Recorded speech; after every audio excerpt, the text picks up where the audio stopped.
I'm Les, Adult Programming Librarian at Jessamine County Public Library. And today we're going to learn how to make this lovely table runner that's reversible so that one side will suit your fall holidays and the other side your winter holidays. For this project you'll need several different colors and patterns of quilter's fabric, quilt batting, a sewing machine and thread, a yardstick or ruler, an iron, and a pencil. We'll create the pattern for our piece from an uncut half yard of quilter's fabric. Take your piece and fold it in half lengthwise. Then fold it in half the other direction. Next, use your yardstick and a pencil to mark your fabric from one corner to the other lengthwise. Now cut through all the layers of your fabric on that line.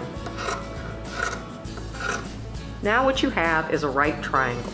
We want to divide this right triangle into 4 separate pieces. Measure the straight edge of your right triangle. It should come up to 22 inches since most quilter's fabric is the same length.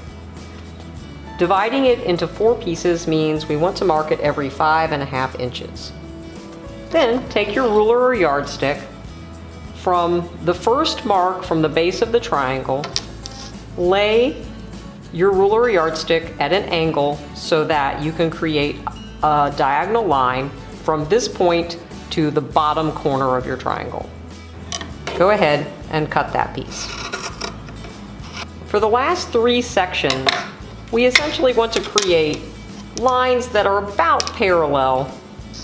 They don't have to be exactly parallel, because this is the pattern and all other pieces will be exactly like these. So as long as they're fairly parallel, you're doing good. And then go ahead and cut those. When you unfold the pieces and lay them out, you'll see that you have the pattern for all the sections of your table runner. Of course, you'll want to vary the order of the fabrics so that it's interesting. You'll use each of these pieces to trace around to create the other sections. You'll want to iron them and make sure they're nice and flat. You can trace your pattern or simply ensure that your pieces are all flat and cut around it. Here are all the pieces to both sides of our table runner, ironed, laid out in the proper order, and ready to go for the next step. Next, we're going to fold each of the pieces in half and cut them down the middle.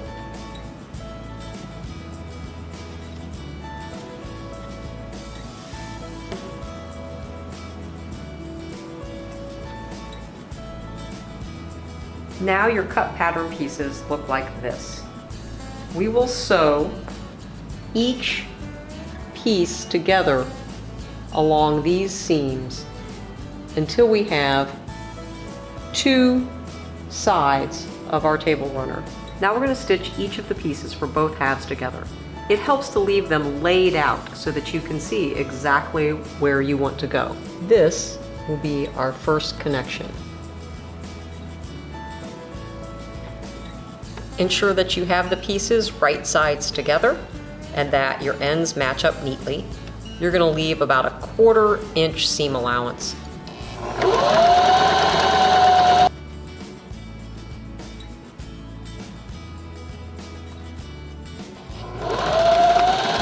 When you're finished sewing all of your pieces together, you will have 4 sections that look like this. Now you'll want to iron them and make sure all of the seams are flat. If you want, you can press your seams open. But if your seams are very small and this is difficult, you can just lay them on their sides and make sure that they lay nicely when the piece is turned over. For the next part of the project, you'll want to cut strips of fabric approximately 2 to 2.5 inches wide to act as the borders and the center line that runs down the middle of the table runner. You want to make sure that your fabric overlaps on the ends and in the middle. For our next step, we'll sew each side to the center strip. So you want to make sure your pieces are facing.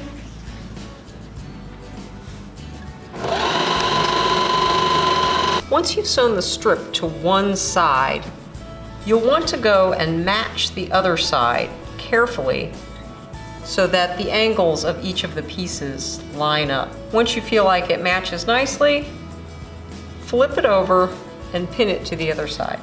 Go ahead and flip it back over once you've pinned it and double check that you like the way everything lines up before you sew it down.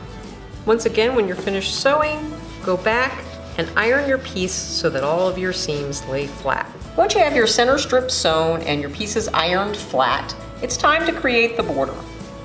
Earlier, you cut 8 2 to 2.5 inch pieces that were long enough to overhang the diagonals of your table runner by 3 or 4 inches on each side.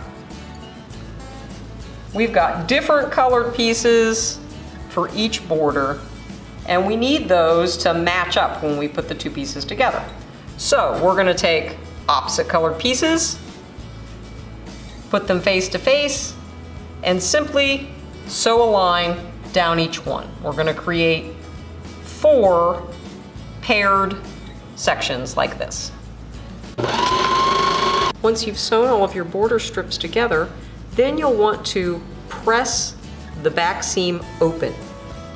Now, fold your pieces together so that the right sides are out and iron them flat. Next, take each one of the strips that you've ironed in half along the seam, open it up, wrong side up, and fold each side into the middle and iron them. Once you've ironed these edges into the middle, fold in half again and iron the entire piece into a single strip. Cut a piece of quilter's batting so that it fits exactly inside the 2 main pieces of your table runner. And then sandwich it between the 2 with the right side of your table runner up. You can go ahead and pin this in a couple places to hold it together. Next, take your prepared border pieces and slip the edges of your table runner inside so that they go nicely over the top, like so. You want to make sure that the greater portion of the extra fabric for your border is hanging off of the top of your table runner. Now go ahead and pin the border in a couple different places. Do this for each edge. As you're pinning your border piece, you'll notice that the edges in the middle need to be cut and connected. Aim your scissors as though they'd go straight down the middle of your piece and cut the border pieces where they connect in the center. Go ahead, unpin them, put them face to face, and then we'll sew these pieces together, making sure the seams stay flat like this in a V shape. Once you've pinned your piece all the way around, noting that it looks good on both sides, you can go ahead and sew your border on. You'll want to sew about 1/2 inch in from the edge that's closest to the center of your piece. Leave the top ends open for now and don't sew up past this point on your border. To finish the edge of your table runner, take one of the pieces and cut it diagonally so that it fits neatly inside the other piece. Tuck that piece in. Then, about 1/2 inch, 3/4 of an inch away from the edge of this piece, cut this piece diagonally. Open it up and fold it in so that it wraps around the first piece. At this point, you could pin it, or you can just go ahead and sew it quickly. Once you've sewn your border on and sealed your ends so that they're neat and tidy, it's time to quilt. First, you might want to go through with an iron and smooth out your borders. Make sure your piece is nice and flat. Here we have 2 versions of our finished piece. There's winter on one side and fall on the other. If you would like to learn how to quilt your piece in a more elaborate fashion, check out some of these resources available at JCPL.